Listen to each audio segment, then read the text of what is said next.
Habang nag-deliver tayo ng order ng cake ng aking sister-in-law. So, ayan no. Yan, galing tayo ng Castillejo, syempre, at pababa tayo ng Olongapo. So, ayan guys, paano na to pababa, sa may bandang paakyat na ng Kalaklan yan, yung ganyang, yung daanan na yan, no. So, nakita mo napaka-smooth ng daan, no. Yan, ang gaganda ng mga puno na yun, no, parang sakura, yung may bulaklak. So, ayan guys, napaka-smooth at napakalawak na ng daanan natin dyan guys, so.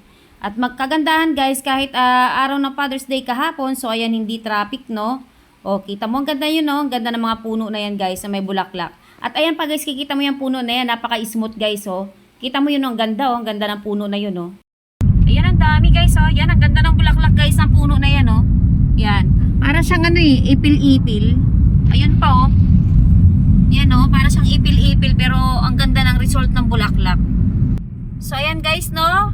Dito na tayo sa may Kalaklan. Ayan, no? Ang luwag na ng daan. Ayan, no? So, ayan yung dagat. Ayan, maluwag na yung daan, guys. Ayan, no? Lawak na.